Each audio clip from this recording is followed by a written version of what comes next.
Hola, buenas tardes, bienvenidos a todos. Les damos la bienvenida a nuestro tercer encuentro de charlas con expertos y en el día de hoy vamos a revisar los trastornos motores del esófago post cirugía bariátrica. Para eso, como saben, esta es una actividad organizada por nuestro querido Círculo de la Motilidad y auspiciada por el Laboratorio Eurofarma, al cual damos las gracias por el auspicio. Muchísimas gracias. Y para recordarles, en la parte inferior derecha de sus pantallas van a tener un chat en el cual van a poder, digamos, descargar todos sus comentarios y todas sus preguntas, las cuales van a ser leídas al final en la sección de preguntas. Para dar inicio a nuestra charla, les voy a presentar al doctor Gabriel Solsi, gastroenterólogo infantil y motilista del grupo Gama de Rosario. Así que, bienvenido, Gabriel. Hola. Hola Sandra, hola a todos. Una alegría estar acá y poder hablar de un tema que no es simple, que es complejo, sobre qué pasa con estos pacientes que luego de la cirugía bariátrica no todos andan como uno desearía.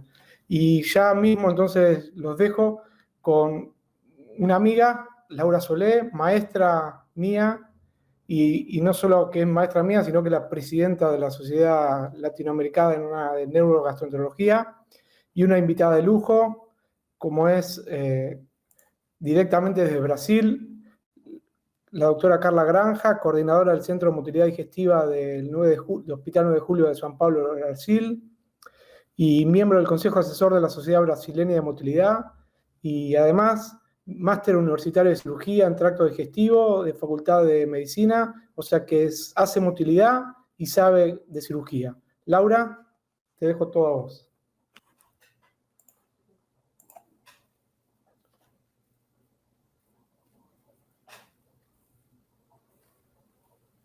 Conecto la voz y que ya se escucha. Bueno, esto es una alegría enorme. El trabajo que está haciendo Sandra es impresionante con el CIDEMO y con estas charlas y estas puestas al día son interesantísimas. Y la verdad que es un placer, Sandra, tenerte de presidenta.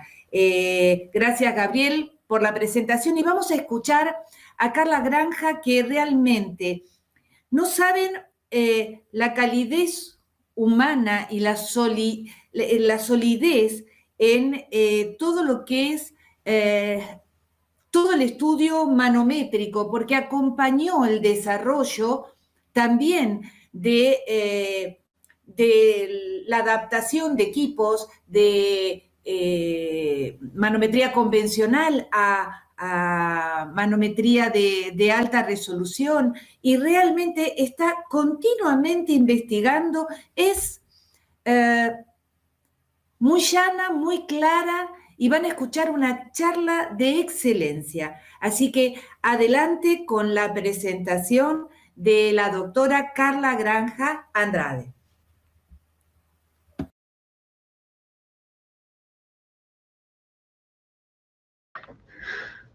Buenas noches, agradezco enormemente la invitación de CIDEMO, es un honor para mí estar aquí hoy. Estas son mis principales actividades médicas y no tengo ningún conflicto de interés. Una pandemia mundial de obesidad se ha convertido en una seria amenaza para la salud humana en la era moderna. Los datos muestran que la prevalencia de la obesidad ha aumentado significativamente en los últimos 20 años y en la América Latina las cifras también son alarmantes.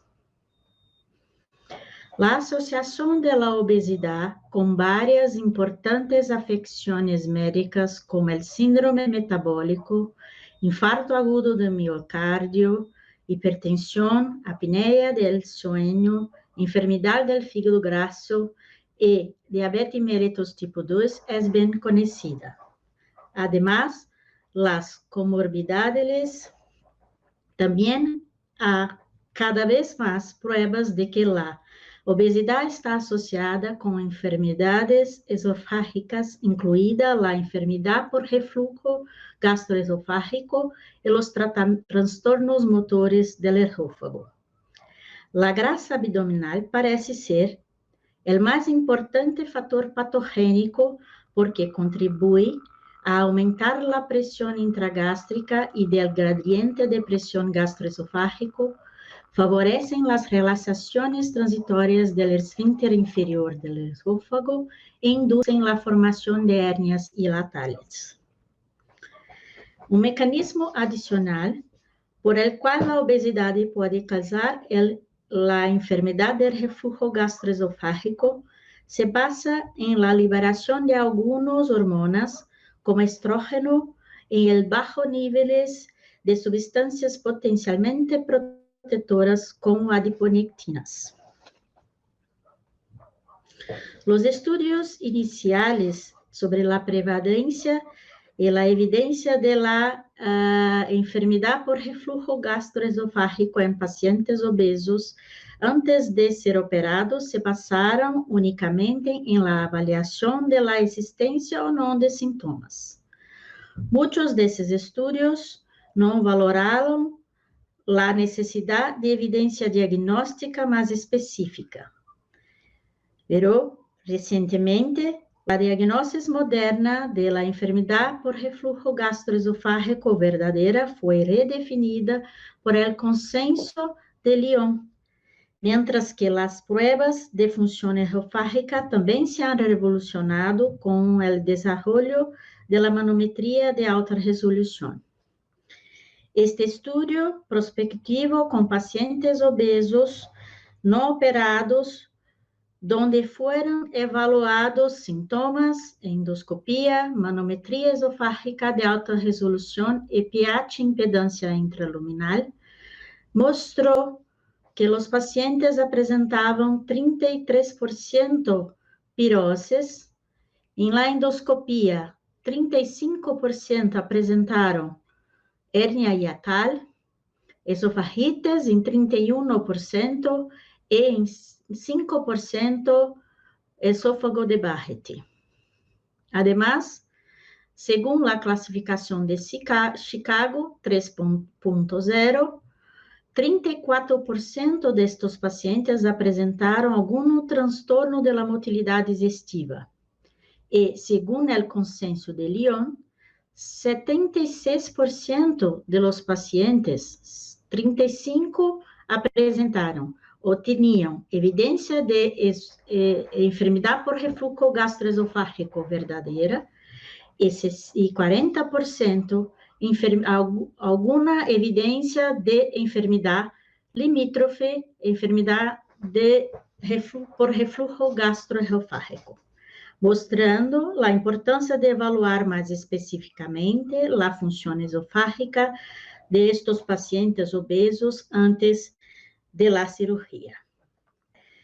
Actualmente, se consideran modalidades terapêuticas para la obesidad los tratamientos conservadores realizados a través de las medidas de reeducación dietética y prácticas de actividad física con o sin uso de medicamentos y los tratamientos cirúrgicos. Sin embargo, los limitados resultados de las terapias conservadoras, especialmente a largo plazo, han hecho del tratamiento quirúrgico de la obesidad la opción más eficaz y sostenible contra la obesidad, especialmente en pacientes con índice superior a 35 y con comorbilidades. Hay dos categorías principales de operaciones bariátricas: puro restrictivos y restrictivos malabsortivos.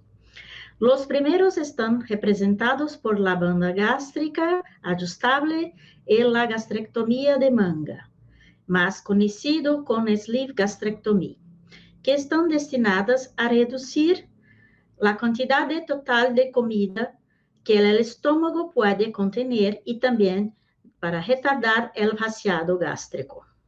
Los procedimientos restrictivos malabsortivos sirven tanto para limitar el tamaño del estómago quanto para favorecer la malabsorción selectiva con un beneficio adicional que induce la pérdida de peso. La gastrectomía de manga y el bypass gástrico son ahora las dos cirugías bariátricas más comúnmente realizadas en todo el mundo. Paralelamente al aumento de la prevalencia de la obesidad, con sus comorbidades y al aumento en el número de cirugías bariátricas, ha habido una mayor evidencia de que pueden afectar la función esofágica. En las siguientes diapositivas detallaremos los efectos potenciales de la cirugía bariátrica sobre la función esofágica. La mayoría de los estudios realizados hasta 2018 que evaluaron la enfermedad por reflujo gastroesofágico después de la cirugía bariátrica se han basado en los síntomas clínicos. Sin embargo, vuelvo a decir, el consenso reciente de Lyon define objetivamente los criterios para el diagnóstico de la enfermedad por reflujo gastroesofágico basándose en la presencia de esofagitis y el tiempo total de exposición ácida. Además, los datos con respecto a trastornos pós-operatórios da mobilidad del esófago son a menudo contradictorios, limitados a pequeñas series de casos y muchos no utilizan manometría esofágica de alta resolución. Es o que lo muestra la revisión sistemática y metaanálisis publicada por la Mayo Clinic, que mostró que de 245 artículos, restaron solamente 27, 15 estudios con sleeve gastrectomía, en 10 estudios y 10 estudios con gastrectomía, bypass gastrectomía, y 2 estudios con ambas cirugías fueron elegibles para su inclusión en este estudio. De estos 27 estudios, solamente 6 utilizaron manometría de alta resolución. 16 fueron realizados con manometría convencional, pero mostraron la presión del esfínter inferior del esófago disminuyó después de la sleeve gastrectomía, pero no cambió después de bypass gastrectomía. La amplitud del cuerpo esofágico disminuyó después de la gastrectomía, sleeve gastrectomía, pero no cambió después del bypass gástrico.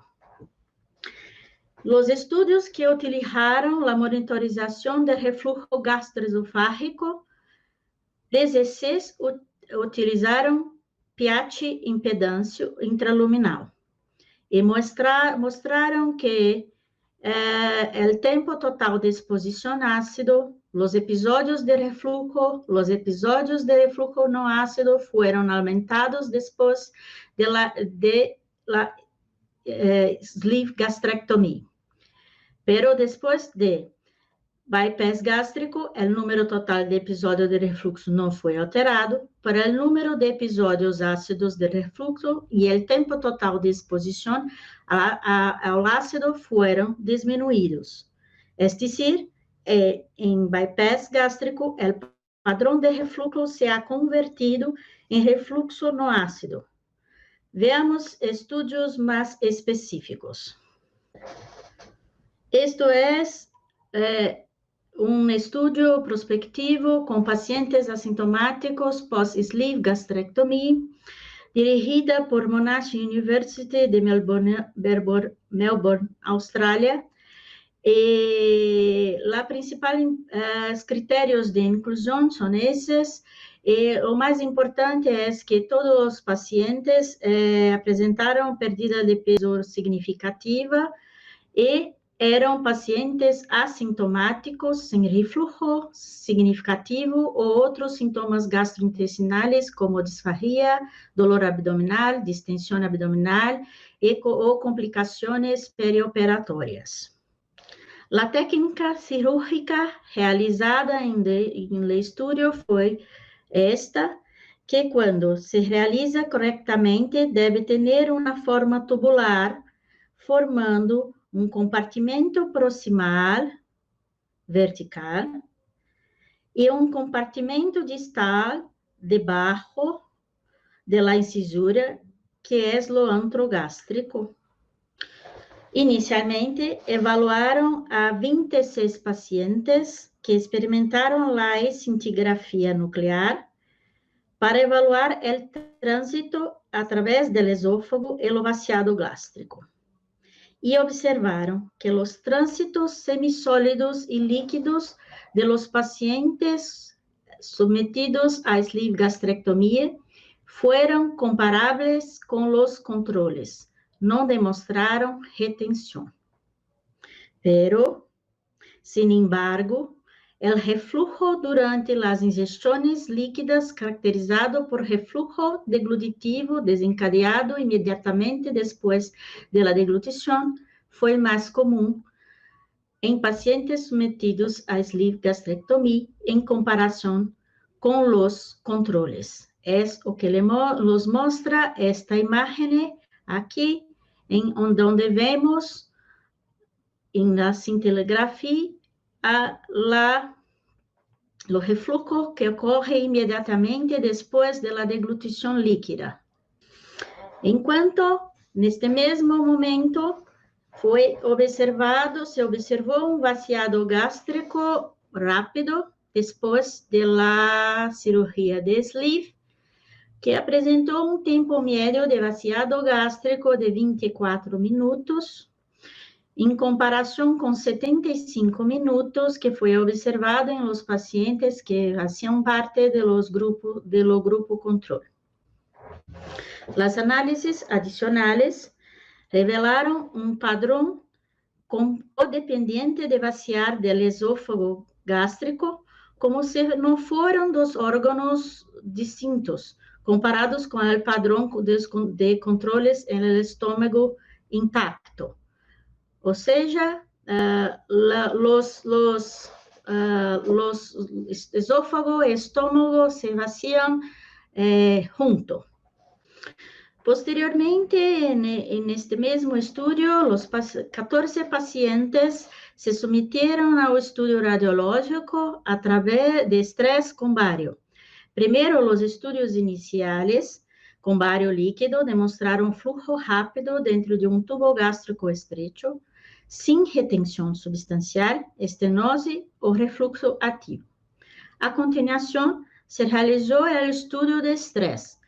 Para desterrar o estômago, os pacientes deviam consumir 2 golondrinas de uma cucharada de gachas empapadas em bário, seguido imediatamente por líquido de bário sem diluir hasta que se sentiram excessivamente llenos e com sintomas de disfagia, mal-estar ou náusea.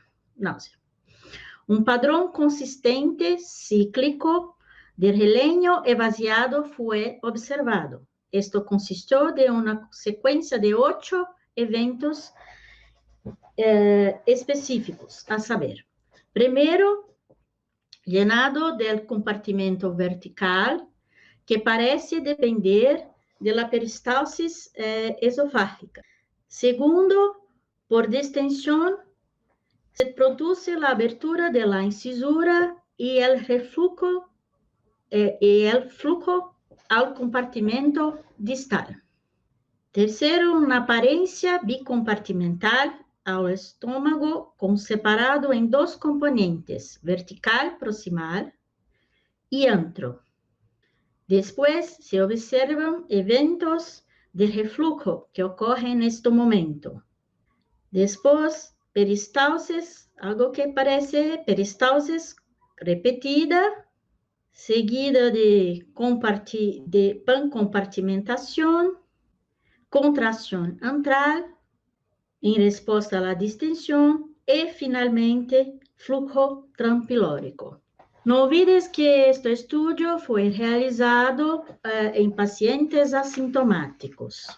Então, quais são as consequências que estes transtornos, à luz das provas de motilidade digestiva, em pacientes com sintomas?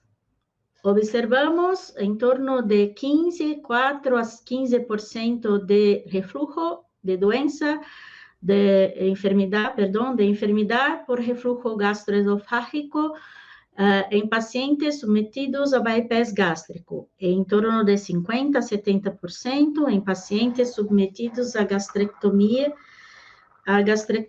de manga, cirurgia de sleeve. Quais os fatores que conduzem à enfermidade por refluxo gastroesofágico depois da cirurgia bariátrica? Eles são: a ressecção do fundo gástrico facilita a aparição das hérnias hiatales. Deshace o ângulo de is e que leva à hipotonia do esfíncter eofágico inferior e ao fracasso da barreira antirrefluxo. A diminuição de grelina e o processo inflamatório causado por el refluxo levam à motilidade esofagiana ineficaz. E o aumento da pressão intragástrica imediatamente depois da alimentação leva a uma inversão patológica do gradiente de pressão esôfago-gástrica. Podemos observar e documentar muito bem estes refluxos por la pH impedância intraluminal, onde observamos muito maior tempo total de exposição ácida e imagens como esta com refluxo ácido prolongado. Isto pode ser aún pior se há erro em la preparação de la manga gástrica. Se existe a formação de uma bolsa superior ou uma bolsa inferior, é pior. Quando temos uma formação de uma bolsa superior, como quando temos uma formação de uma bolsa superior, assim como as hérnias hiatales, podem favorecer a formação de uma bolsa ácida, por lo tanto, o aumento das relaxações transitórias do esfíncter esofágico inferior e a aparição do refluxo. Uma bolsa inferior pode conduzir a um aumento da produção de gastrina e, em consequência, um aumento da acidez. Em el bypass gástrico, estas duas situações não ocorrem. Por isso, temos uma porcentagem menor de enfermidade por refluxo em pacientes submetidos à cirurgia por bypass gástrico. E que passa com a atividade motora do esôfago observada em la manometria de alta resolução? Já hemos visto que podemos encontrar mais hipotonia do esfíncter eofágico inferior e que a pressão intragástrica pode aumentar-se. Como resultado deste aumento da pressão gástrica, se produz a inversão patológica do gradiente de pressão esôfago-gástrico. Com esta inversão, pode provocar refluxo e em la manometria de alta resolução podemos observar casos em los que documentamos não solo o aumento da pressão intragástrica, sino que também podemos observar obstrução do fluxo através da união esôfago-gástrica. Nesta primeira imagem, observamos um aumento da pressão intragástrica, sin embargo, sem obstrução al flujo de la unión esófago-gástrica y con peristalsis y contractilidad del cuerpo esofágico preservadas. En esta segunda imagen, además del aumento de la presión intragástrica, hay obstrucción al flujo de la unión esófago-gástrica y motilidad esofágica ineficaz. Otros trastornos motores pueden ser observados, además de la obstrucción al flujo. Podemos observar tanto trastornos motores de espasmo esofágico distal, esófago hipercontrátil. En esta imagen observamos presurización en la región, en la área de la unión esófago-gástrica, motilidad esofágica ineficaz e incluso acalasia. Podemos realizar também pruebas provocativas, como neste caso, em que realizamos com o paciente acostado a prueba de múltiples deglutições rápidas para evaluar a reserva contrátil. Também com o paciente sentado, como esta prueba que se chama Rapid Drink Challenge, em que realizamos com 200 ml de água e evaluamos a obstrução ao flujo de união esofágica, esófago-gástrica e também a presença de pressurização esofágica e pressurização gástrica. Quando temos disponível a impedância manometria esofágica, además de los trastornos motores do esófago, podemos também documentar os episódios de reflujo que ocorrem depois de cada tragar. Teniendo em conta o exposto, finalmente gostaria de dizer que, com respeito às complicações motoras esofágicas pós-cirúrgicas bariátricas, todavia há muitos aspectos a estudar para que podamos ter uma melhor compreensão de los mecanismos involucrados e de suas gênesis.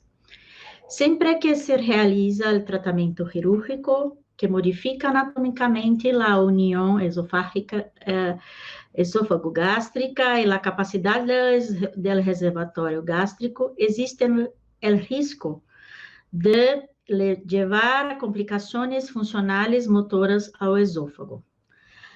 A avaliação com pruebas funcionais no período pré-operatório ajuda a decidir a melhor técnica para cada tipo de paciente e permite ter parâmetros de comparação quando surgem complicações no período pós-operatório.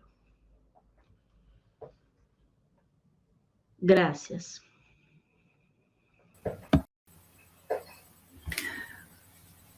Muchísimas gracias, Carla. Fue excelente la presentación, muy detallada, muy clara. Y ahora vamos a dar paso a...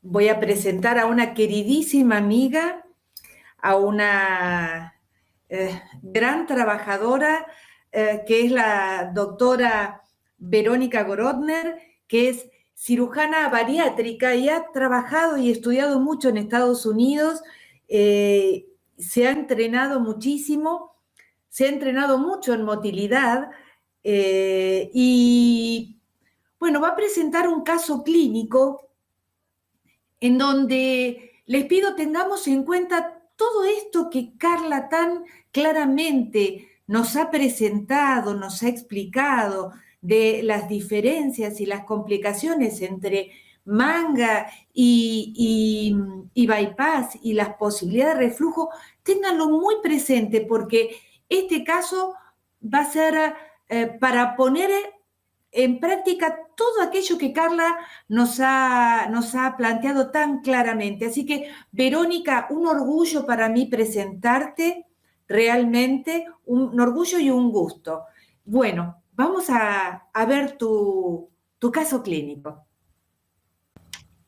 Buenas tardes, muchísimas gracias por tu presentación, Laurita, realmente un placer trabajar con vos y muchísimas gracias por la invitación. Bueno, les voy a compartir la presentación. Bueno, y como decía Laura, este caso nos da la oportunidad de poner en práctica todo lo que la doctora Carla estuvo explicando, e incluso va un poquito más allá. Esta es una paciente que desarrolló esófago de Barrett luego de una manga gástrica, así que no solo tuvo los trastornos de motilidad, sino que terminó con un esófago de Barrett. Bueno, para refrescarles, la doctora ya habló, pero bueno, como yo soy cirujana, me gusta mostrar los dibujitos de las cirugías que hacemos. Esta es una manga gástrica, este es el estómago intacto, y lo que nosotros hacemos es remover 3/4 partes del estómago. Esto es un procedimiento exclusivamente restrictivo, tiene algunos componentes hormonales, pero puramente restrictivo yo diría que podemos describirlo de esta manera. Entonces este es el dibujito de lo que hacemos, nos queda un tubo muy finito, construido a expensas de la curvatura menor, esta parte se remueve, se va directamente, y fíjense el mal que le hacemos nosotros a todo el aparato esfinteriano. Nosotros cortamos las fibras oblicuas del esfínter esofágico inferior. Entonces, si no tenemos reflujo, realmente es un milagro. Por eso es tan importante hacer todo el algoritmo de estudio de los pacientes una vez que nosotros decidimos que el paciente es candidato para cirugía bariátrica. Es decir, si el paciente viene, es obeso, y yo estoy pensando en hacerle una manga gástrica, es fundamental que estudiemos el paciente y no nos basemos exclusivamente en síntomas, porque vamos a tener más del 50% de los pacientes que no tiene síntomas y sin embargo tiene reflujo. Y si yo a este paciente le hago una manga gástrica, lo empujo al abismo. ¿Cuál es el efecto? Bueno, tienen ciertos factores la manga gástrica que empeoraría el reflujo. Como bien dijo la doctora Carla, disminuye la presión del esfínter esofágico inferior, hay destrucción del ángulo de His, ya vimos cómo lo cortamos, disminuye la compliance y el volumen gástrico, hacemos un tubo bien finito y en consecuencia ese tubo finito tiene una presión muy elevada, con lo que va a hacer que se venza la presión del esfínter esofágico inferior. Pero habría mecanismos que dicen que mejoraría el reflujo, ya que hay un vaciado gástrico acelerado, el paciente pierde de peso y por supuesto disminuye la presión intraabdominal, disminuye la producción de ácido porque resecamos gran parte del estómago y removemos el fundus, que es el responsable de la producción de las relajaciones transitorias del esfínter esofágico inferior. Una vez dicho esto, pasamos a la otra opción que tiene este paciente, que es el bypass gástrico. ¿Y en qué consiste el bypass gástrico? Bueno, el bypass tiene dos mecanismos. Uno es el restrictivo, este primero que les voy a mostrar, que es la sección del estómago. Nos queda un pequeño pouch, que ese va a ser el nuevo estómago, así le decimos al paciente. Luego seccionamos el yeyuno a 60 centímetros del ángulo de Treitz. Y el cabo distal del yeyuno lo vamos a llevar acá arriba y lo vamos a anastomosar al pouch. Y vamos a hacer una gastroyeyunoanastomosis y acá abajo vamos a hacer la anastomosis del cabo proximal. Con lo cual, si ven, por el lado azul, el asa azul, que es el asa alimentaria, va a recorrer el alimento, y por el lado amarillo, que es el asa biliar, van a estar los jugos gástricos, los jugos biliares y pancreáticos. Esta es la parte del mecanismo mal absortivo. Entonces acá, como decía antes, tiene dos mecanismos. Uno es el restrictivo, básicamente achicamos el estómago, y el otro es el mal absortivo porque el alimento nunca más va a pasar por esta sección del intestino. Acá se vuelven todos esos jugos y a partir de acá comienza la digestión. ¿Y por qué decimos que el bypass sería la solución para el paciente con reflujo gastroesofágico? Bueno, porque primero creamos un pouch chiquitito. Entonces este pouch pequeño va a hacer que tengamos muy pocas células parietales acá. Entonces la producción de ácido necesariamente va a estar disminuida. Excluimos el fundus, que hablamos ya de las relajaciones transitorias del esfínter esofágico inferior, y el cuerpo y el antro, donde está la mayor concentración de células parietales productoras de ácido, con lo cual el ácido queda en la parte excluida del estómago. Y por último, configuramos una I de Roots, que mediante esta configuración es prácticamente imposible tener ni reflujo ácido, por lo que ya dijimos, porque el ácido que se fabrica acá debería ir inversamente y llegar a la anastomosis, ni tampoco biliar por el mismo mecanismo. Entonces, sería la mejor opción que podemos ofrecerle a un paciente con reflujo. Bueno, y ahora empezamos con el caso clínico una vez explicadas ambas cirugías. Esta es una paciente de 55 años, sexo femenino, que consultó por su obesidad con un índice de 40, no tenía comorbilidades y no tenía síntomas de reflujo. Lo único que sí tenía, y no fue un mal menor, fue un trastorno de ansiedad que incluso hizo hacernos suspender la cirugía y tener que postergarla. Como consideramos que era una paciente candidata a manga gástrica, la estudiamos. Le hicimos una endoscopía, ya dijimos que síntomas no tenía, la endoscopía no mostró lesiones esofágicas, le hicimos una manometría de alta resolución, acá ven el tratado, donde hay buena peristalsis y buena presión del esfínter esofágico inferior, y acá les comparto los números. Como pueden ver, la presión del esfínter esofágico inferior estaba dentro de límites normales, tenía una longitud también normal, no tenía hernia hiatal, tenía una unión de tipo 1, tenía una relajación adecuada, toda la peristalsis, el 100% fue normal, con un vigor de motor normal y una latencia normal. Es decir, que estábamos frente a una motilidad dentro de límites normales. Hicimos una pH impedancia, que nos mostró una impedancia basal nocturna dentro de límites normales, un porcentaje de tiempo de reflujo de 0,3, recordemos que menor a 4 es normal, y un demister de 2,2. Con lo cual decidimos que era buena candidata para manga gástrica y le hicimos una manga gástrica. A los 8 meses de la cirugía, la paciente había bajado de peso, vino con un índice de masa corporal de 30, recuerden que el previo era de 40, pero ya había comenzado con síntomas de reflujo, tenía pirosis y regurgitación. Nosotros a los pacientes que son sometidos a manga gástrica les decimos que tienen que tomar inhibidores de la bomba, 40 miligramos de pantoprazol, por ejemplo, durante el primer año posoperatorio. La paciente lo había suspendido. Le hacemos una endoscopía porque realmente nos pareció un poco temprano, pero se quejaba de síntomas de reflujo, y fíjense que tenemos una esofagitis C a los 8 meses de la cirugía. Le indicamos que por favor no suspendiera el tratamiento con IVP, le hicimos una seriada, la manga era de adecuado tamaño, y le hicimos una manometría de alta resolución aproximadamente al año posoperatorio. Bueno, ahora les comparto, este es el trazado, la paciente seguía teniendo peristalsis, pero fíjense lo que pasó con los números. Ya la presión del esfínter había caído, acuérdense que era como 23 y ahora tenía 8,8. Se respetó la longitud del esfínter, lo mismo pasó con la unión gastroesofágica. Ya la presión de relajación había disminuido, pero fíjense lo que pasó con la peristalsis. Del 100% de peristalsis normal, encontramos que el 30% fue fallida. Ya la motilidad estaba alterada.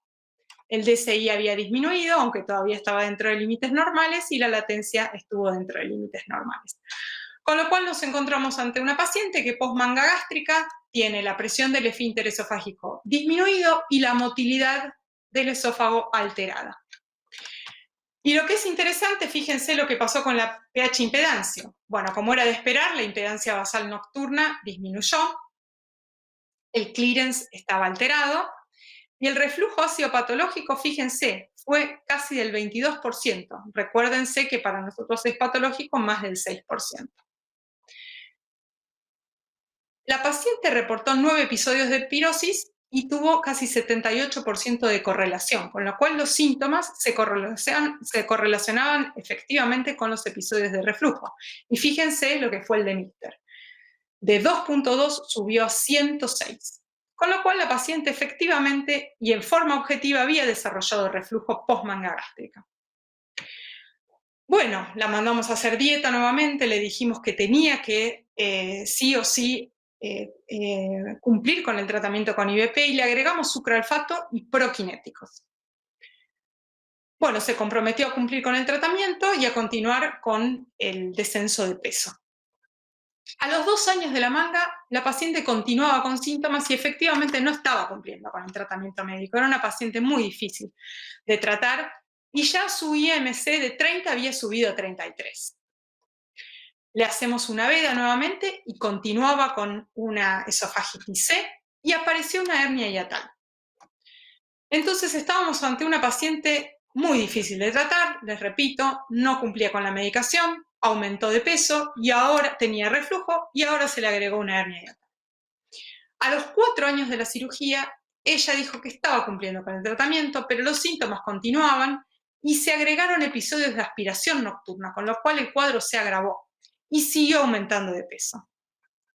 Le hacemos una veda, sorpresa, ya se observa un posible esófago de Barrett corto, seguía por supuesto la hernia hiatal, y ese Barrett se confirmó por anatomía patológica, por suerte no tenía displasia.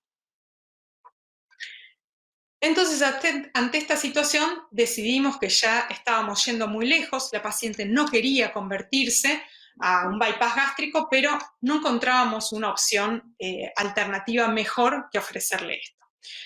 De modo que hicimos la conversión del bypass gástrico a los 4 años de la manga, reparamos su hernia hiatal, la paciente anduvo fantástico, se resolvieron los síntomas y volvió a bajar de peso hasta un índice de 30. A los 2 años le hicimos una endoscopía, seguía por supuesto su lengüeta salmonada, que era corta, un Barrett corto de 1 centímetro, seguía por supuesto la sospecha de Barrett por endoscopía, el pouch estaba perfecto, no tenía lesiones y la anastomosis estaba adecuada, un poquito más dilatada, a nosotros nos gusta 12, 13 milímetros, esta de 15 milímetros, pero la consideramos normal. La anatomía patológica siguió mostrando Barrett sin displasia. Pero ¿qué pasa? Al poco tiempo, la paciente vuelve a quejarse de pirosis, dice haber continuado con los IVP sin interrupción y no había aumentado de peso. Le hacemos nuevamente una endoscopía y fíjense, no solo tenía el Barrett, sino que ahora tiene nuevamente esofagitis C. El pouch está de adecuado tamaño, la anastomosis sigue igual. Estamos con este paciente que tuvo, resumiendo, una manga gástrica, desarrolló reflujo, luego del reflujo un esófago de Barrett, la convertimos a bypass gástrico y no solo sigue con su Barrett, sino que se le agrega una esofagitis C. Entonces, a modo de resumen y una revisión muy sucinta, bibliográfica, porque la doctora Carla fue muy explícita, ¿cuál es la relación de la manga con el reflujo? Y esta es nuestra experiencia, por eso siempre me gusta mostrarla, los trabajos que hicimos con Laurita Solé.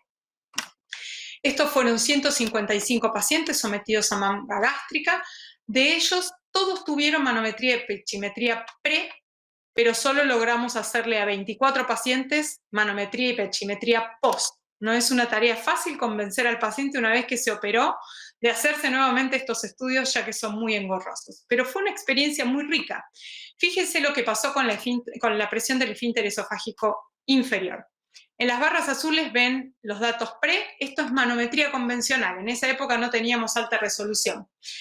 La presión era 17, les recuerdo que el normal es de 14 a 24 en la manometría convencional y bajó a 12. ¿Sí? La diferencia no fue estadísticamente significativa, pero, sí, fue mínimamente significativa. Fíjense lo interesante, lo que pasó con el de Mister. De un de Mister de 15.5 pre, les recuerdo que el normal es hasta 14.7, subió a 46. O sea, claramente estos pacientes desarrollaron reflujo. ¿Y qué pasó con la pechimetría de 24 horas? ¿Cuál era el estatus de los pacientes? Fíjense, que el 33% de estos pacientes se empeoró, porque en esa época no estaba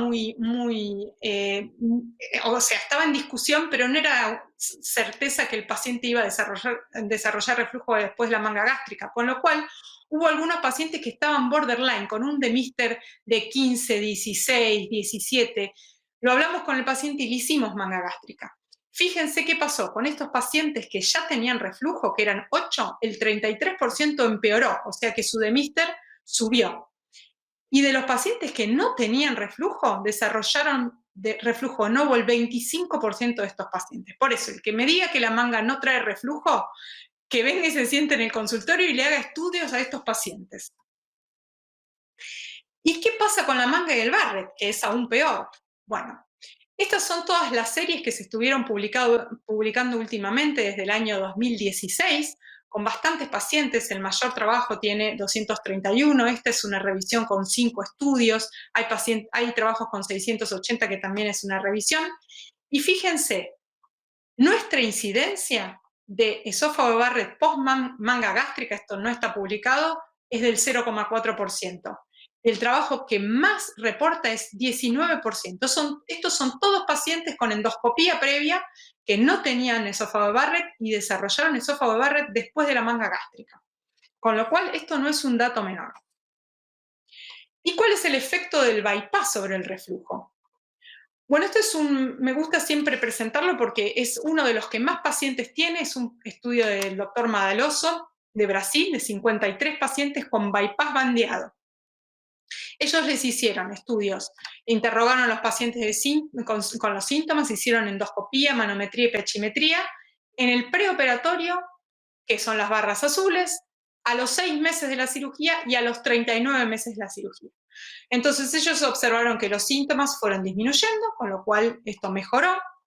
La endoscopía de un 45% de esofagitis bajaron a un 19% a los 39 meses, pero ojo, fíjense que después del bypass gástrico, 19% de los pacientes seguía teniendo esofagitis.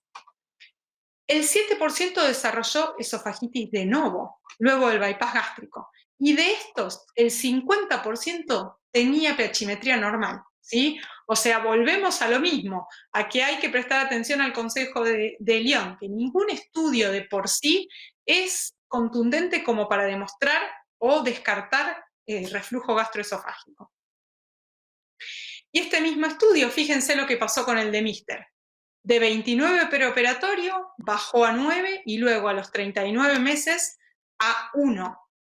Pero aún así, el 23% de los pacientes permaneció con reflujo. O sea, no es la cura absoluta, es lo mejor que tenemos para ofrecer al paciente, pero no podemos asegurarle de que se va a curar del reflujo.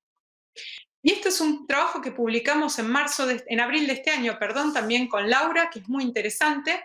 Estos eran 250 pacientes candidatos a manga. Les hicimos el estudio completo con laboratorio esofágico y fíjense este número. El 38% fue redireccionado a bypass gástrico por la pechimetría patológica. O sea que si no hubiéramos estudiado a estos pacientes, muchos, como digo yo, los hubiéramos empujado al abismo haciéndoles una manga gástrica, porque ya tenían reflujo. De modo que a estos pacientes se les ofreció un bypass gástrico. Bueno, de todos estos pacientes que logramos estudiar en el PRE, solo 13 pacientes, el 18%, pudieron completar el laboratorio esofágico luego del bypass gástrico. Pero también son datos muy interesantes. Fíjense lo que pasó con el esfínter esofágico inferior. Prácticamente no fue modificado, que fue lo que mostraba la doctora Carla. ¿Qué pasó con el score de Demister? Bueno, de 36 preoperatorio bajó a 11. La motilidad no fue alterada, fue exactamente igual del cuerpo esofágico. Pero fíjense qué pasó, el estatus post-bypass. El 70% prácticamente resolvió su reflujo. El 23% mejoró el reflujo, ¿sí? Pero aún quedó con un Demister patológico. Pero si sumamos resolución-mejoría, tenemos un 92% de los pacientes, que no es poco. Sin embargo, un paciente, que representa el 8%, permaneció con reflujo. ¿Y cuál es el efecto del bypass sobre el esófago de Barrett? Bueno, sin duda es lo mejor que le podemos ofrecer, porque están todos estos trabajos publicados que han reportado regresión del esófago de Barrett. En nuestro caso tenemos un 36% de regresión y el que más alto reporta es un 80% de regresión. En ningún trabajo se reportó progresión del esófago de Barrett, es decir, que empeorara, ¿sí? O sea, en todo caso, en vez de mejorar, simplemente se quedó en el estadio en que estaba, sin desarrollar displasia ni cáncer. ¿Y por qué un paciente después del bypass gástrico puede tener reflujo si le estamos ofreciendo la mejor cirugía? Bueno, hay varias causas que tenemos que descartar. Una es que el paciente tenga una estenosis de la anastomosis. Y esa es muy fácil, se hace una endoscopía, se dilata y el reflujo se soluciona. Pero tenemos que pensar en eso. Una patología no muy frecuente, pero que siempre la tenemos que tener en cuenta, es que exista una comunicación entre el pouch gástrico y el remanente gástrico. Estos dos tienen que estar separados por completo, totalmente excluidos. Porque si tengo una comunicación entre este y este, claramente el reflujo va a subir por acá y va a ir así. Aunque les parezca mentira que la peristalsis tiene que ir en este sentido, puede ir en el otro sentido. Sin ir más lejos, hace 2 semanas operé a una paciente que simplemente no le habían dividido esta parte. Puede haber 2 mecanismos, o que inicialmente en la cirugía no se la dividieron, porque a lo mejor el paciente no estaba bien preparado, un paciente muy obeso, con mucha grasa, y no se logró ver allá arriba, cosa que no se puede aceptar, es un error técnico imperdonable, o puede ser que se haya creado una fístula en esta parte del pouch gástrico y con el proceso de cicatrización se terminaron recomunicando el pouch chiquitito con el estómago remanente. Pero bueno, es una patología que hay que tener en cuenta. Que desarrolla una hernia hiatal. Esto que algo que siempre digo, cuando empezamos con todo esto, estudiar el reflujo y la cirugía bariátrica, a lo mejor si el paciente tenía una hernia hiatal pequeña, durante el bypass gástrico no se la reparábamos, porque decíamos, total, le hacemos un bypass, no va a tener reflujo porque tiene un pouch chiquitito, porque tiene una I de Rux, entonces no hace falta. Recomendación, siempre reparar la hernia hiatal. Si tengo un bypass gástrico, un paciente para bypass gástrico, empiezo por la reparación de la hernia hiatal, le acomodo el estómago en su lugar, que es en el abdomen, y después le hago el bypass gástrico. Si tengo una hernia hiatal con un paciente que va a manga gástrica, no le hago la manga gástrica, porque por más que le repare la hernia hiatal, esa cirugía va a fallar. Alteración en la motilidad esofágica y el esfínter hipotenso, porque no se olviden que igual nosotros, por más que hacemos un bypass gástrico, le estamos seccionando las fibras oblicuas del esfínter, así que sí que le estamos haciendo daño al esfínter. Haberle dejado un pouch de gran tamaño es un error técnico también imperdonable, porque estamos incluyendo cada vez más células parietales, con lo cual se puede producir más cantidad de ácido. Entonces el pouch debe ser pequeño. Cuando yo les decía que cortábamos y pegábamos el intestino, esto tiene que tener una longitud determinada, ¿sí? Si yo, este asa que trae jugos biliares, se la pongo acá arriba, claramente el paciente va a tener reflujo. Entonces yo tengo que contar 120 centímetros desde que hice la gastroyeyunoanastomosis hasta que le voy a pegar nuevamente este asa, para que ese asa no refluya todos los jugos biliares.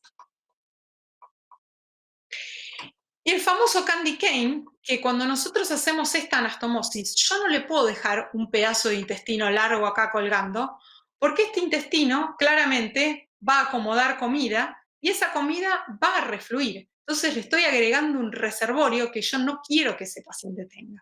Entonces esta sección del asa tiene que ser a nivel del pouch gástrico. Estos son todos detalles técnicos que a lo mejor los estoy aburriendo, pero bueno, cuando uno se pregunta por qué un paciente con bypass todavía tiene reflujo, bueno, tengo que ver, primero descartar todas estas causas. Y después hay otras hipótesis. Está la acid pocket, está la peristalsis retrógrada porque se secciona el intestino y hay marcapasos alterados. Pero bueno, eso por ahí es motivo de discusión para más adelante. Y la última es una configuración errónea. Nos hemos encontrado también, desgraciadamente, con que se configura mal el bypass. Y este asa, en vez de unirlo acá, se une al pouch gástrico, con lo cual es una desgracia, porque imagínense que viene la bilis por acá y hace una O y refluye directamente al pouch. Esto claramente es un error técnico también imperdonable. Entonces, en resumen, la manga gástrica se asocia al reflujo, sin duda. Los estudios funcionales son imprescindibles en pacientes candidatos a manga gástrica. Tenemos que hacer vigilancia con endoscopía post-manga gástrica porque nos vamos a encontrar con pacientes que tienen daño en el esófago. El bypass gástrico sería la mejor opción para el reflujo post-manga gástrica. Sin embargo, puede haber reflujo aún post-bypass gástrico. Existen tratamientos opcionales, pero aún son materia de controversia. Muchísimas gracias. Excelente presentación de caso complicado. Muy. Caso complicado. Caso complicado en paciente complicada. Sí, veo. Me gustaría que también esté Carla en la imagen y que esté también Gabriel, Gabo, si podés aparecer.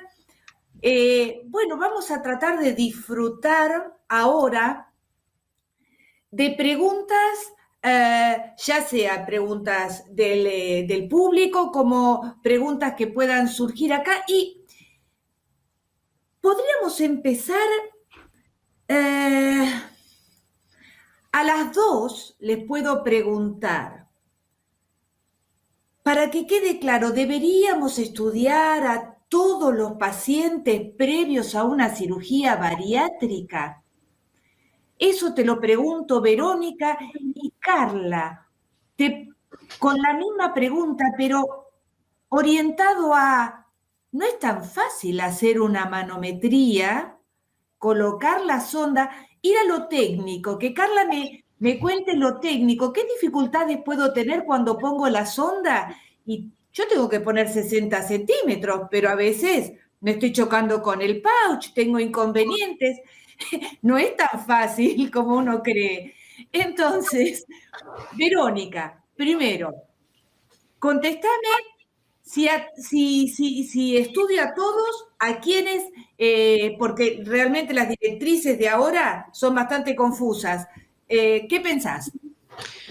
Bueno, es impracticable estudiar a todos los pacientes. O sea, el primer discernimiento es, yo estoy pensando que este paciente va para manga o si va para bypass. Si va para bypass, le voy a hacer solamente una endoscopía, no le voy a hacer los estudios de motilidad esofágica. Y ahí ya me voy a dar cuenta si el paciente tiene esofagitis, si tiene reflujo, si tiene... No importa, va a ir a bypass gástrico y le estoy ofreciendo la mejor cirugía que le puedo ofrecer.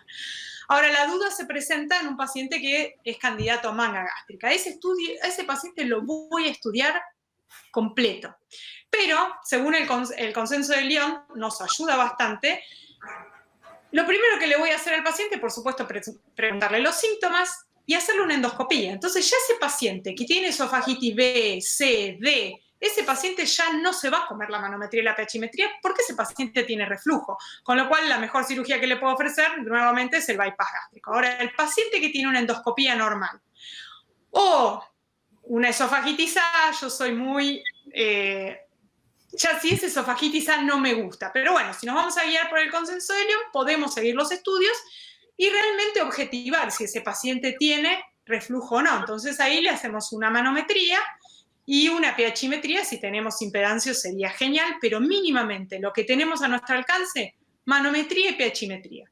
Si ese paciente tiene objetivado reflujo, yo no le voy a hacer una manga gástrica. Por más que el paciente venga, no, pero mi hermana se operó, le hicieron una manga.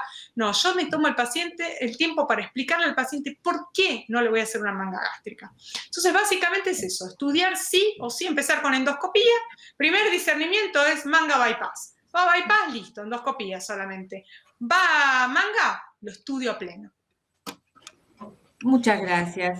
Carla. Entonces, en primer lugar, yo creo que yo faço una precaución, que es los pacientes que ya fueron operados, que tienen pouch, yo corro un risco grande de ter não ter sensores intragástricos que sean estables. Antes de iniciar el estudio de manometría de alta resolución, yo grabo una línea de presión en ar atmosférico para tener una referencia de cero mejor, perceber mejor las alteraciones de instabilidad de los sensores posicionados dentro del estómago proximal. Después, yo creo que pasar la sonda debe ocurrir como dice, descemos la sonda hasta 60 centímetros, pero en estos pacientes sometidos a bypass o gastrectomía de manga, nosotros vamos desde 40 a 45, más despacio, y a menudo llegamos hasta las 50, 55 de la narina. O más importante es que si no es posible y medir la presión intragástrica, es mejor utilizar una endoscopia para ayudar a posicionar la sonda bajo la visión directa. Esta es mi experiencia. Muchos casos tenemos que hacer con ayuda de endoscopia, pero recientemente hemos tomado estos cuidados de la presión en ar atmosférico como referencia inicialmente, después vemos cómo está la presión intragástrica, referencia de cero para las medidas de la unión esófago-gástrica e IRP. Después, la cuestión de pasar despacio, volvemos e intentamos reposicionar para podermos llegar a la posición correcta y hacer los exámenes. Sí. Perfecto, perfecto. Gaby, ¿tenés alguna pregunta del público? O... Sí, ahí vamos. Sí. Dale.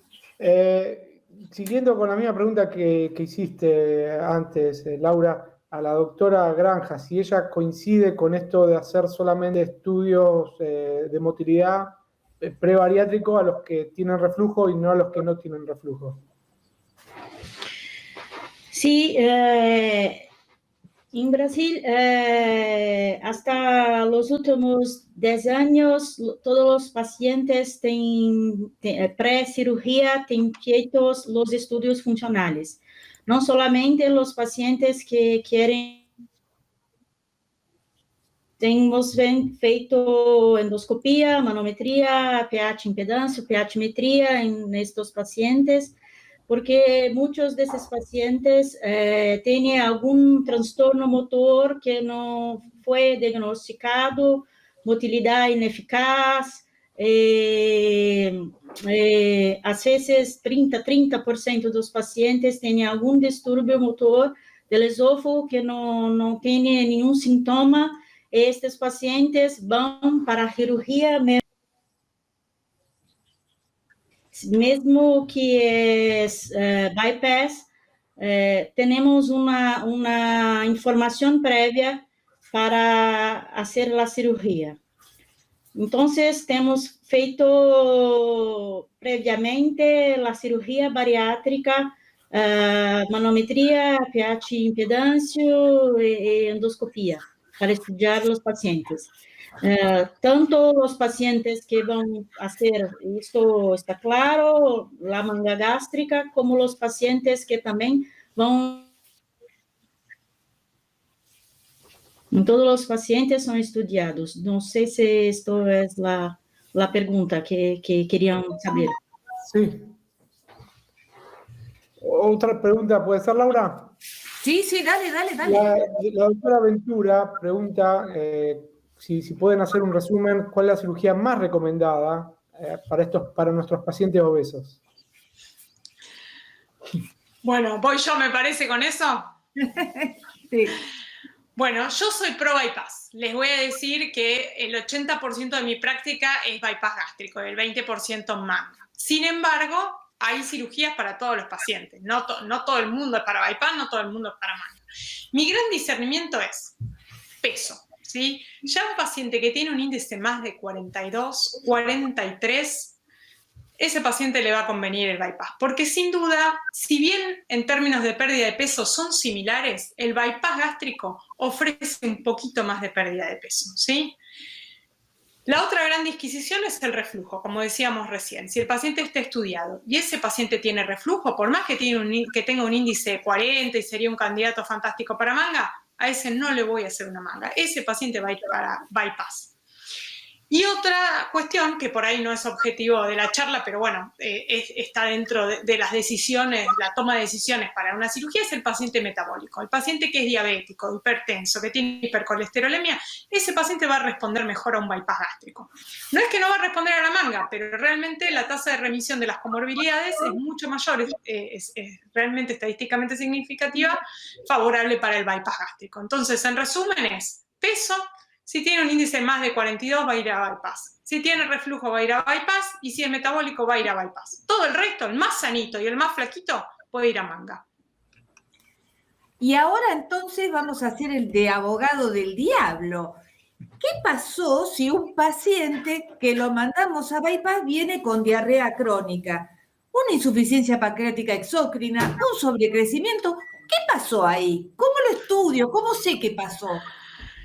Bueno, lo más fácil de estudiar, y es un poquito lo que les hablaba, es este síndrome del candy cane. Cuando nosotros le dejamos una porción larga de intestino delgado colgando de ese pouch, eso va a contener comida y ahí va a haber sobrecrecimiento bacteriano y va a haber reflujo. Entonces, lo más fácil de hacer ese paciente es una seriada, que se la hacemos nosotros, porque a mí me gusta hacerla yo, porque los radiólogos tienen otras técnicas que a lo mejor me muestran incidencias que a mí no me importan. Entonces la hago yo dinámica y ahí veo cuánto cae a ese reservorio. Y en casos en que no lo podamos tratar con dieta, con antibióticos, ese paciente hay que operarlo para recortarle esa porción. Por eso es tan importante hacer bien las mediciones durante la cirugía primaria. Y después, con respecto a la insuficiencia pancreática exócrina, se ha visto que las asas largas, cuando yo les cuento, por ahí no les quise contar exactamente la medición de las asas, les tiré unos números porque por ahí para los gastroenterólogos es un poco aburrido, pero si nosotros nos pasamos de rosca y en vez de medirle 60 centímetros desde el ángulo de Treitz y cortar el asa biliar y hacerle en anastomosis de 120, lo queremos hacer adelgazar más y decimos, no, le voy a hacer una asa larga para que tenga más mala absorción, ese paciente va a tener insuficiencia pancreática. Entonces ahí, bueno, viene tu parte, Laurita, de cómo vas a estudiar el paciente con diarrea, que no te van a alcanzar las enzimas pancreáticas para suplementarlo. No, pero es importante tenerlo en cuenta porque a veces estos pacientes vienen con diarrea crónica y solo se piensa en el sobrecrecimiento y hay que tratar de pensar que la insuficiencia pancreática exócrina existe en los pacientes post cirugía bariátrica y que con una prueba terapéutica con creón ya rápidamente nos damos cuenta, ¿no? Bueno, en las tasas de materia fecal también, todo lo que querramos, pero una prueba terapéutica y al toque el paciente responde. Carla, querida, una pregunta. ¿Qué pasa con Chicago 4 para el paciente, para la evaluación manométrica? Porque me pregunto, si el pouch me genera el pouch gástrico me genera mucha presión, cuando siento al paciente, eso me modifica cuando quiero hacer el rapid drink, si tengo alguna intolerancia. ¿Qué es lo que pasa? Explícanos. Bueno, espera, Carla, discúlpame, Carla. Te agrego una preguntita más que recibimos de Chile, que no es cualquiera, el doctor Cisterna nos acompaña. Entonces te agrego esa pregunta: ¿qué variables de la manometría preoperatorias usás para tomar decisiones? Creo que podés a lo mejor responder estas dos preguntas juntas. Gracias. Lo preoperatorio, cuando tenemos señales de reflujo en el esófago, ya con esfínter esofágico inferior hipotensivo, La morfología de la unión esófago-gástrica ya muestra la morfología sugestiva de hernia hiatales. En el cuerpo esofágico ya tenemos alguna alteración de motilidad ineficaz. Yo pienso que este paciente no debe hacer gastrectomía de manga. Son señales a más que debemos observar. Cuando los pacientes tienen alguna alteración motora importante, mayor de la peristalsis, de la clasificación de Chicago 3.0, y actualmente dentro de un raciocinio jerárquico de diagnóstico manométrico, que es el espasmo esofágico, el esófago contrario de la unión esófago-gástrica, sinais que são sugestivos de alguma calasia não completamente expressa.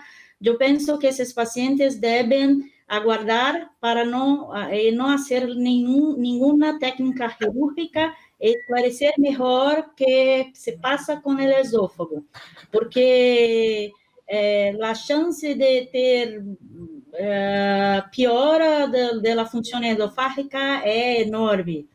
Então, esses pacientes possam ser submetidos ao tratamento cirúrgico para a perda de peso. Sim.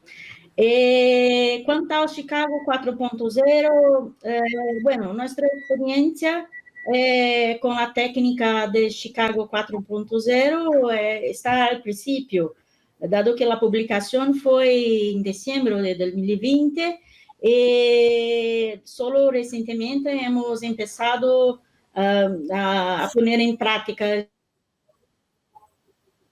Eu pergunto sempre a que veio Chicago 4.0, e a grande questão é para definir se há obstrução ao fluxo da função esófago-gástrica de verdade, o funcional, ou se é algo que há problema técnico que se pensa que tem e não se tem.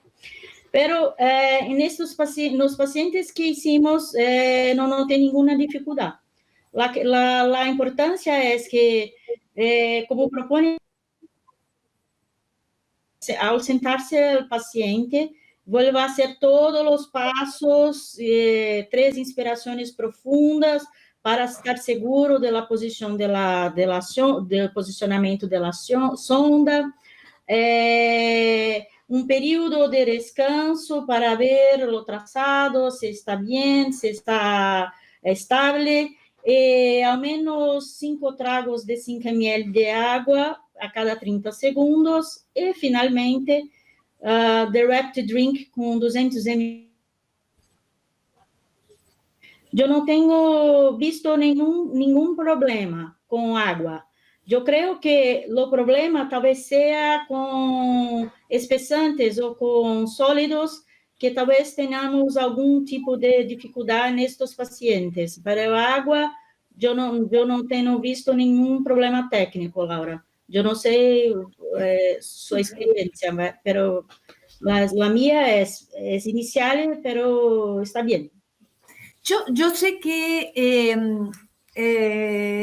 al hacer muestra una sonda que tiene un slit más grande, ¿no? De 7 centímetros, sí, para posicionar ahí en la unión esófago-gástrica.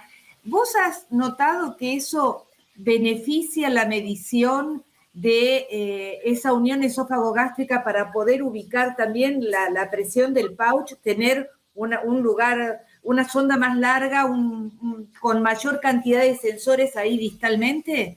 Seguro que sí. Cuando tenemos una sonda de 36 sensores, al menos 3 sensores deben en el estómago proximal. Cuando trabajamos con una sonda de 24 canales, 24 sensores, tenemos que, si tenemos un segmento de sleeve más grande, permite que coloquemos pelo menos 2 sensores una posición intragástrica, podemos documentar mejor la presión intragástrica y la presurización de la unión. Sí, pienso que el sleeve de 0,5 es peor para ver, para documentar, mejor que sea más grande. Ok. Gabriel, ¿tenés preguntas o puedo decirle algunas cosas a Vero? ¿Ah? Tengo preguntas. Dale. El doctor Dio Romani quiere saber qué hacer con los pacientes candidatos a cirugía bariátrica con síndrome de obstrucción al tracto de salida, sea asintomático o sintomático. ¿Qué hacemos con esos pacientes? ¿Quién contesta? La obstrucción, ¿es otra clase? No, pero estamos. Te dejo la palabra, Carla. Pero con bariátrica estamos hablando, ¿verdad? Por la clasificación de Chicago, obstrucción del flujo de salida es un diagnóstico que es siempre inconclusivo por la manometría. Tienes que siempre hacer lo diagnóstico. Entonces, en la manometría hacemos la posición acostado, después la prueba con múltiples degluciones rápidas, después sentamos al paciente para verificar si se confirma la alteración de IRP, después de rapid drink. Y solo decimos que hay obstrucción si en todas las IRP se confirma. Mesmo assim, não é conclusivo. Este paciente deve ir para um estudo radiológico ou com endoflip para estudar a distensibilidade da união esôfago-gástrica. Se tienes alterações do corpo esofágico associadas à obstrução, e se tienes presurização na manometria de alta resolução, estos são dados que são diagnósticos. Se tienes, por exemplo, espasmo esofagiano, então, obstrução ao fluxo com padrão de espasmo esofagiano. Esto é o principal achado que sugere que este paciente talvez tenha uma calásia não completamente expressa. E estes estudos com endoscopia e biópsia para investigar esofagite eosinofílica também se queiram. E também estudos com tomografia para estudar a região em torno da união esôfago-gástrica para descartar questões mecânicas secundárias que levariam não à obstrução funcional, pero secundárias a situações mecânicas. É isto. Entiendo que con la obstrucción al flujo no se puede ser tan concluyente porque si la obstrucción al flujo puede ser o mecánico o funcional, sí. Y la funcional puede resolverse sola con el tiempo, la puede estar dando también la misma presencia de la obesidad y una hernia. Así que muy, muy claro, Carla. Verónica. A ver, ¿qué síntomas o cómo tengo que pensar para que nos quede bien prendido después del bypass gástrico? ¿Cómo estudio ese paciente que viene con síntomas de reflujo? ¿Qué es lo que vos me recomendarías para hacer como un algoritmo, ¿no? ¿Cómo empiezo a estudiarlo? Pasaron 4 años o 3 años y está sintomático, tiene ahogos nocturnos. ¿Con qué empiezo? Yo empezaría con una endoscopía para ver cómo está la anastomosis, para ver si tiene una esofagitis, podés medir el pouch, podés medir, te repito, la anastomosis, y un estudio varitado, una seriada esófago-gástrica. Eso nos va a dar una noción de también el tamaño del pouch, de cómo está bajando el contraste, de si ese paciente desarrolló una hernia hiatal a pesar de tener un bypass gástrico. Entonces, eso nos va a definir la anatomía, la endoscopía nos va a definir el estado de la mucosa, si tiene una esofagitis, y de acuerdo a eso, si la endoscopía sigue siendo normal y el esofagograma no nos arroja ningún dato relevante, ahí sí iría por los estudios funcionales. Ahí le haría manometría y pH impedancio. Y pH impedancio, ahí sí es fundamental hacerle impedancio, porque lo que se ha visto en el bypass gástrico es que el paciente sigue teniendo los mismos episodios de reflujo, pero lo que cambia es la calidad del reflujo. Ya no tiene reflujo ácido, pero tiene reflujo débilmente alcalino. Entonces, por eso querés tipificar cuál es el reflujo. Ya que lo vas a someter a ese estudio, tenés una oportunidad para diagnosticarlo bien. Entonces, ese sería mi algoritmo. Y una pregunta, vos decías reparar, cuando hay hernia, reparar la hernia. ¿Cómo haces para reparar esa hernia? Porque ya no tenés para hacer Nissen. No, haces parte de lo que haces. En el Nissen vos lo que haces es bajar el estómago, restituir el estómago a la cavidad abdominal. Vos lo tenés en el tórax, haces toda una disección, te queda el hiato agrandado.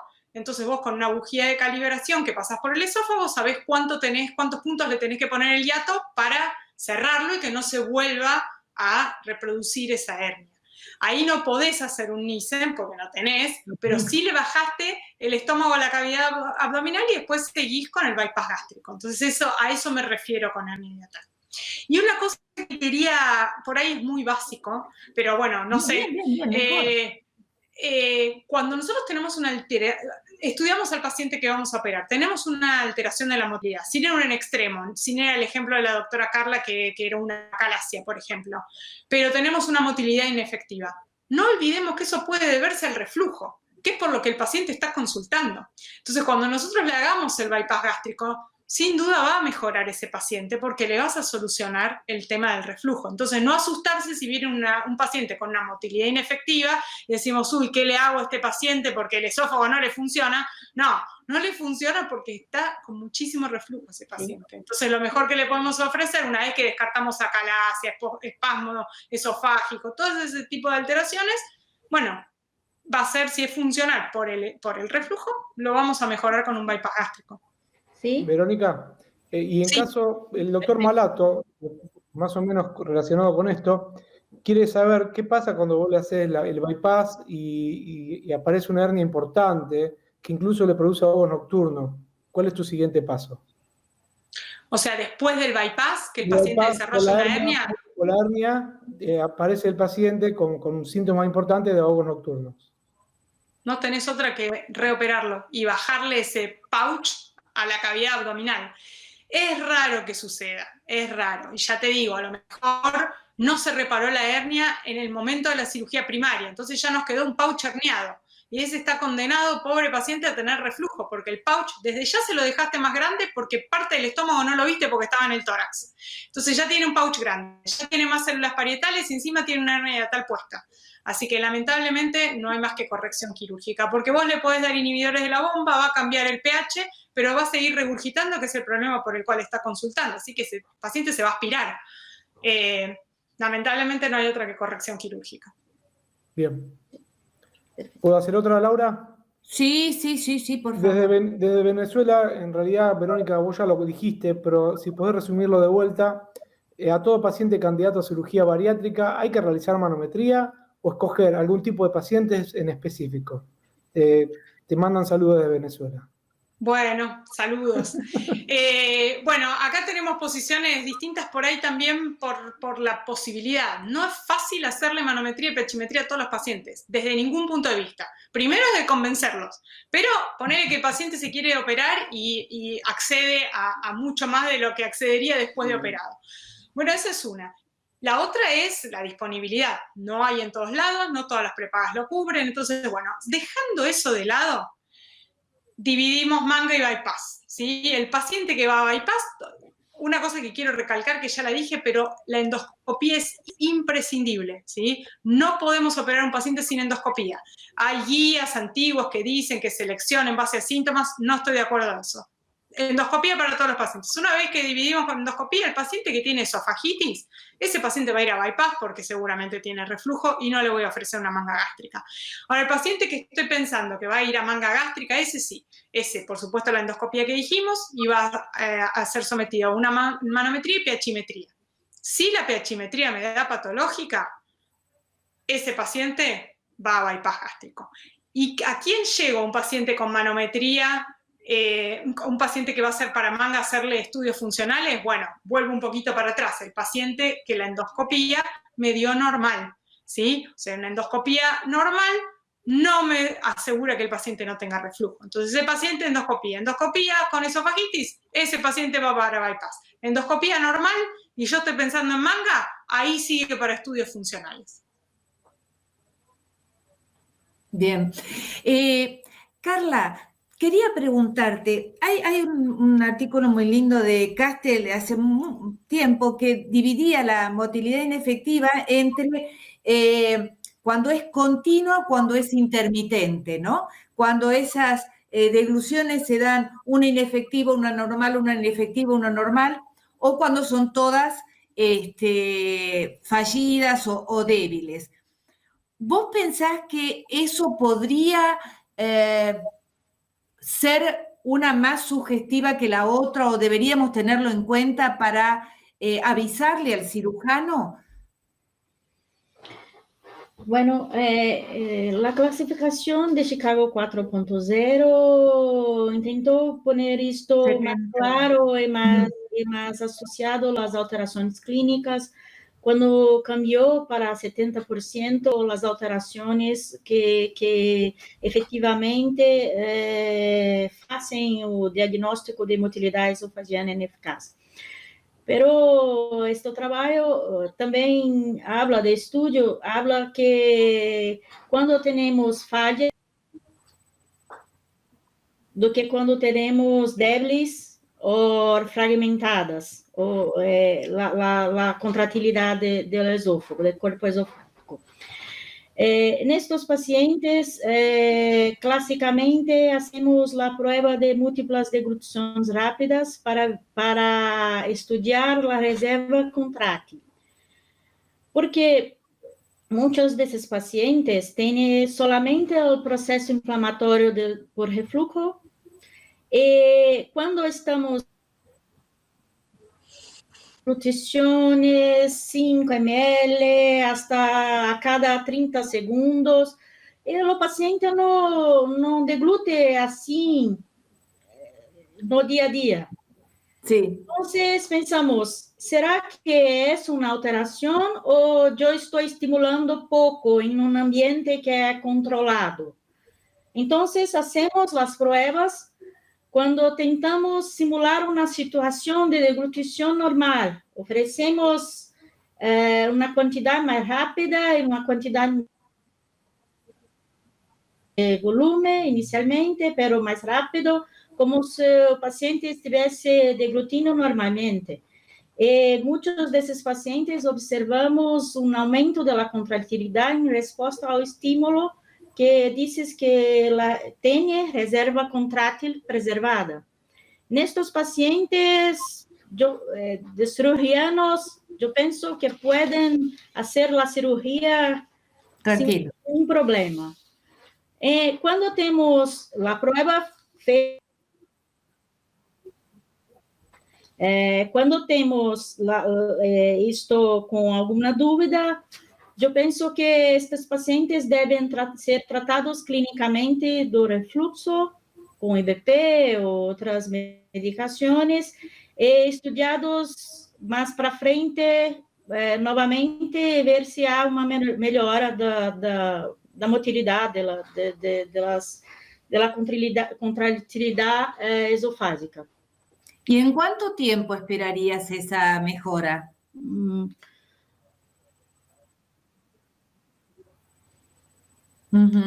Isso é muito para os pacientes que querem fazer a cirurgia bariátrica, não é, Verônica? Yo lo quiero hacer mañana. Vamos a esperar, te voy a ficar magro. No tienen paciencia, es así. La ansiedad es mayor. Y es muy difícil, es muy difícil. Tiene que esperar y hacer la manometría, el cambio de médico, de cirujano. Mañana. Sí. Bueno, No es que tenemos esos cirujanos, entonces yo siempre aclaro, si vos vas a, no digo nombres, por supuesto, pero hay cirujanos que no les interesa esta cuestión esofágica, o no están formados, o no le dan relevancia, entonces sí, ese paciente está en quirófano mañana, entonces tenés riesgo de perder al paciente. Pero bueno, yo soy partidaria de hacer lo que hay que hacer. Y es un paciente que hay que entender la ansiedad que lleva, porque lleva una vida de obeso, años de años, entonces viene porque ya tomó la decisión. Entonces ya está, quiere la solución ahora, y vos le venís con un problema que tiene no sé qué en la motilidad esofágica. El paciente no entiende, pero bueno, hay que tomarse el tiempo para explicarlo. Pero son solamente 30% que tiene alguna alteración la mayoría son alteraciones que no son preocupantes. Entonces, 70% puede operar sin problema. Listo.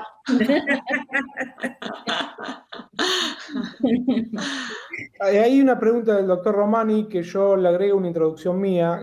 Partimos de la base de que la esofagitis produce irritación y disminuye la DCI en los pacientes, o puede estar incluso el esfínter más débil.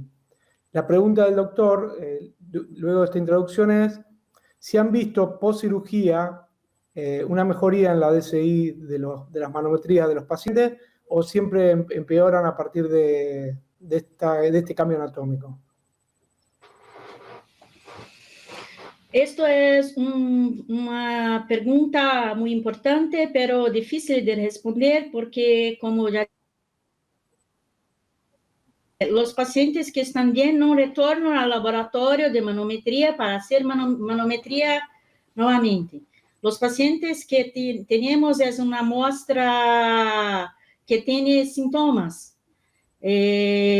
pero que mostró el estudio del grupo australiano es que me parece que esses pacientes não melhoram a motilidade esofágica quando não têm sintomas. Não tem refluxo, não tem motilidade esofagiana, não tem de trânsito esofágico, de barriado gástrico. Pacientes asintomáticos, me parece que están bien, no tienen. Pero Carla, ¿existe la posibilidad acá del juego del huevo y la gallina? ¿La esofagitis es secundaria al reflujo o el reflujo es secundario a esta inflamación y debilidad del peristaltismo? ¿Vos en eso estás segura de que siempre va a haber una alteración a partir del reflujo y no puede ser al revés? Sí. Alteración motora, tienes una peora del tránsito esofágico, de clareamiento esofágico, puede tener más reflujo. Las dos cosas se misturan. Muchas veces, cuando no tenemos los exámenes preoperatorios, no sabemos exactamente de que estamos hablando, si es algo que ya existía, o que veio primeiro, o transtorno motor ou o refluxo. Las pruebas diagnósticas, las pruebas provocativas de reserva contrátil, intentamos entender mejor y saber que si hay una alteración motora debajo del reflujo, ou é o refluxo que leva à alteração motora. Porque se temos reserva contrátil preservada, entendemos que o problema é processo inflamatório por refluxo, e não o contrário. Hoy nombrabas, Carla, el tema de la grelina. ¿Y qué es lo que estaría pasando? ¿Cuál de las dos cirugías me disminuye más la grelina? ¿Por qué? ¿Y cuál es esa relación que hablabas de la grelina junto con la inflamación que lleven a más impacto en la motilidad inefectiva? Bueno, me parece que de grelina de sangre disminuye significativamente después de la manga gástrica. Y permanecen hasta los 24 meses después de la cirugía en niveles bajos. Pero existe una controversia con respecto al bypass gástrico. Algunos estudios muestran que también hay la disminución de la grelina, que no lo ocurre. Esto es controverso en bypass, pero pienso que lo consenso es que las dos cirugías disminuyen la grelina. Solo sabemos por cuánto tiempo. Parece que no bypass esto retorna porque el fundo gástrico, que es la región que tiene más células que producen grelina, permanece en el bypass y no permanece. Me parece que esta es la explicación. Sin embargo, parece que los efectos hormonales son más importantes en relación con el aumento de peso después de la cirugía. Y no es solo alteraciones de grelina, leptina, tenemos también glucagón, adiponectinas. Entonces, hay una gama de hormonios que trabajan a favor o contra en cuanto a los trastornos motores, Laura, esofágicos, yo pienso que el problema me parece más mecánico do que hormonal. Yo no sé si grelina tiene una importancia tan grande así, pienso que no. Y también aproveitando, pienso que usar análogos de grelina para tratar estas alteraciones no me parece un camino muy correcto, porque hasta visto que nos metidos a manga gástrica continuam tendo aliás, tem um vaciado gástrico rápido, não tem problema de vaciado gástrico. Cierto. Estas medicações como Ramirelin, parece ter excelentes resultados no tratamento da gastroparesia pós-diabetes para aumentar a velocidade do vaciado gástrico. Não é isto que ocorre. Penso pacientes que são submetidos à manga gástrica têm aumento da velocidade de vaciado gástrico. Não vejo muito sentido de usar estes medicamentos pensando nisto. Penso que a questão é algo, em minha opinião, agregar procedimentos de reconstrução parcial do ângulo de IS, como válvulas antirrefluxo, conversão para bypass, enfim, cirurgias e tratamento de las hormonales. Y Verónica, hablando del vaciado gástrico, hay una calibración, ¿no es cierto?, de la manga para que no quede una bolsa arriba, una bolsa abajo. ¿Qué pasa si hay una estenosis? ¿Esa estenosis puede ser orgánica? ¿Siempre es orgánica? ¿O puede haber estenosis funcional? ¿Cómo sé eso? Bueno, es buenísima la pregunta, Lau, porque hay que saber qué hacer ante esa situación. La estenosis, primero que puede ser una catástrofe, no es que te pasa menos comida por ahí por la estenosis o tarda más. El reflujo sería lo menos grave que te puede pasar, lo más benévolo.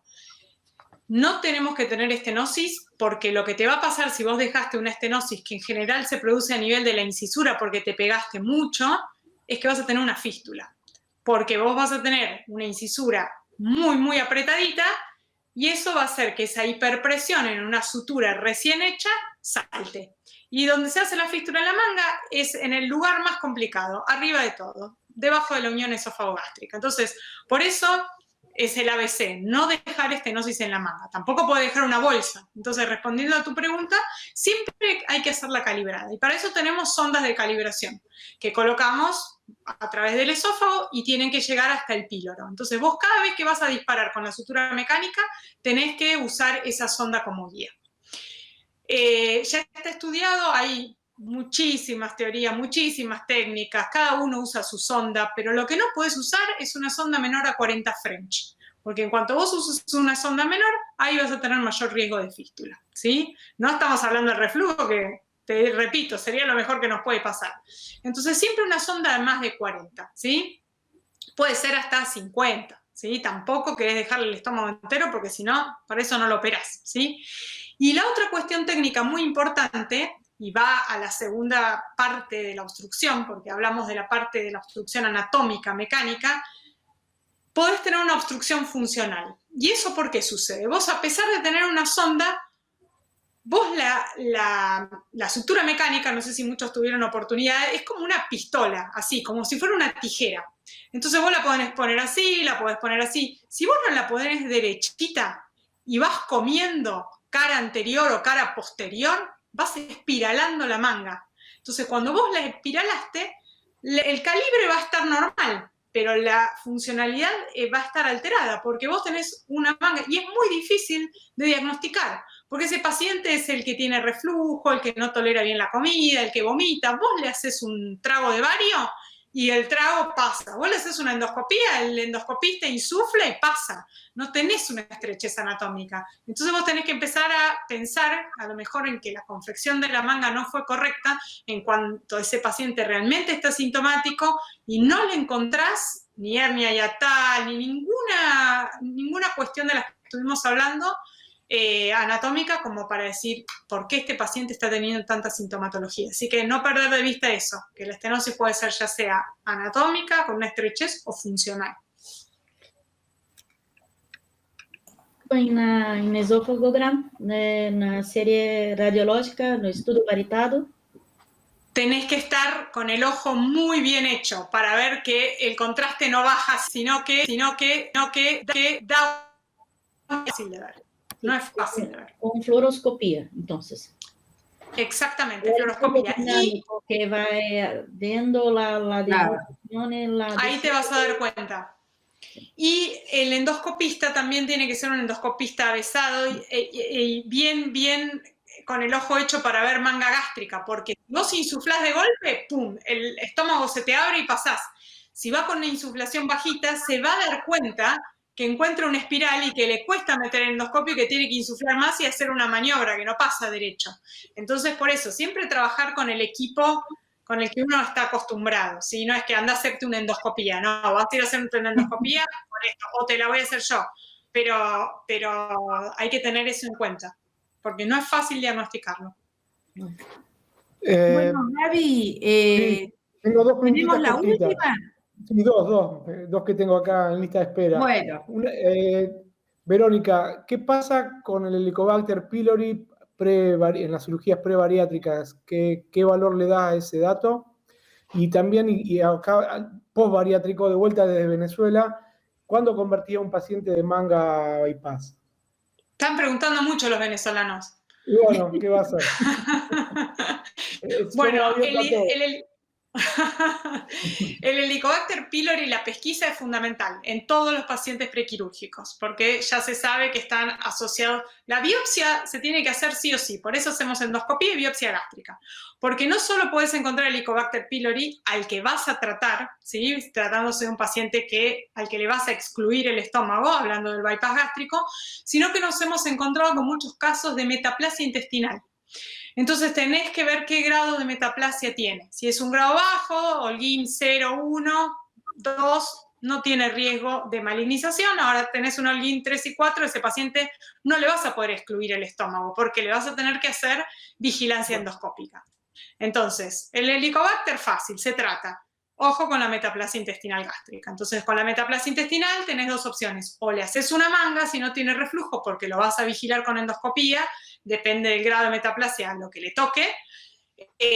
O si le haces un bypass, porque sí o sí le tenés que hacer un bypass, porque ese paciente tiene reflujo, tiene un Barrett, tiene una esofagitis un grado alto, le vas a tener que excluir el estómago. Ese remanente no va a quedar puesto en el cuerpo humano. Ese va a ser un bypass resectivo, se llama, ¿sí? Entonces le vas a resecar hasta el píloro, porque no querés tener ese estómago sin acceso endoscópico, ¿sí? Entonces, no solo el Helicobacter, sino fijarse que el paciente no tenga una metaplasia. Por eso hay que hacer las biopsias seriadas con el protocolo de Sydney. No es que tomo una biopsia al azar y chao. No, tomo en píloro, tomo en antro, tomo en cuerpo, tomo en fondo. ¿Mm? Y bueno, los venezolanos, ¿cuándo decido convertir? Bueno, muchos pacientes andan con tratamiento con IVP. Entonces, el paciente que yo controlo con IVP, que mejora su esofagitis con IVP, ese no lo voy a convertir. Pero el paciente, como esta paciente que venía con tratamiento que supuestamente estaba haciendo, que había bajado de peso, que está con dosis máxima y que así todo presenta esofagitis, o no necesariamente esofagitis, tenés el paciente que vos le controlás, como decía antes, el pH de lo que refluye, pero va a seguir refluyendo. Entonces el paciente se acuesta, no puede dormir. Tenía una paciente que se bajaba y decía, doctora, voy a buscar los tomates al cajón de la heladera y me sale el ácido por la nariz. Entonces ese paciente no lo vas a solucionar con IVP, ese paciente lo tenés que convertir. Entonces una vez que tenés el diagnóstico hecho de que el paciente tiene reflujo objetivado post manga gástrica, ahí lo vas a decidir de acuerdo a la respuesta al tratamiento. Si el tratamiento médico va, va. Y si no, lo vas a tener que convertir. Bueno, la verdad, excelente. A ver, Sandrita, aparecé, por favor, así que nuestra presidenta tiene que estar acá. Estoy esperando que salude con nosotros. Realmente, Carla y Verónica fueron tan claras. Creo que fue una discusión así simple, amable. Lujo, les agradezco mucho. La verdad que hemos revisado todo minuciosamente, que es algo lindo para los motilistas y para los que no hacen motilidad. Lo hicieron sencillo, ¿viste, Sandra? Porque es muy sencillo, así que les agradezco mucho porque estuvo excelente. Y nuestros moderadores también, muchas gracias, no dejaron bache, no las dejaron descansar, chicas. Les dieron, no las dejaron descansar a ninguna. Gabriel tomó toda la información de toda Latinoamérica, ¿eh? Sí, no se perdió una pregunta, Gabriel. Todos, muy bien. Muy bien. Muy bien. Bueno, les agradecemos mucho desde el CIDEMO la participación. La verdad que estamos muy contentos a los disertantes, Carla, Verónica, Laura, Gaby, a los que nos han acompañado todos, que nos han ayudado y nos han enriquecido con las preguntas. Así eso genera lo que siempre charlamos algo con el CIDEMO, que es la democratización del conocimiento. O sea, saber la cocina, el detalle, qué problema tiene Carla para poner la sonda, qué problema tiene Verónica, porque si no parece que siempre tenemos problemas cuando estamos enfrente al paciente nosotros solos. Y la verdad que todos compartimos los mismos problemas y las mismas dudas que estamos adelante del paciente, y es bueno esta charla porque nos acerca, que todos tenemos las mismas dificultades y las mismas dudas, y está bueno esto charlar y acercarnos a los colegas. Así que les agradezco mucho, estoy muy emocionada, estoy contenta, me encanta, cuando se charla así me encanta, a mí me encanta, así que les agradecemos mucho, les agradecemos a Eurofarma que hizo posible que nos juntáramos, que nos viéramos y que charláramos todos.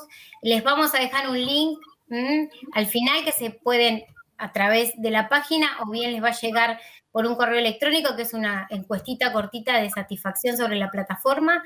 Así que bueno, gracias y los esperamos en la próxima. Acá no termina, seguimos con nuestras charlas con expertos, vamos a ir un poquito más abajo en la próxima, nos vamos a ir un poquito más abajo en la motilidad, pero gracias Carla, gracias Verónica, gracias Laura y gracias Gabriel, gracias a nuestra audiencia y bueno, nos vemos pronto. Un cariño a todos. Gracias a ustedes, un placer participar. Un placer. Sos un lujo, Sandrita, sos un lujo de presidenta. Gracias. Un besito. Chao, muchas gracias. Nos vemos pronto. Chao. Chao.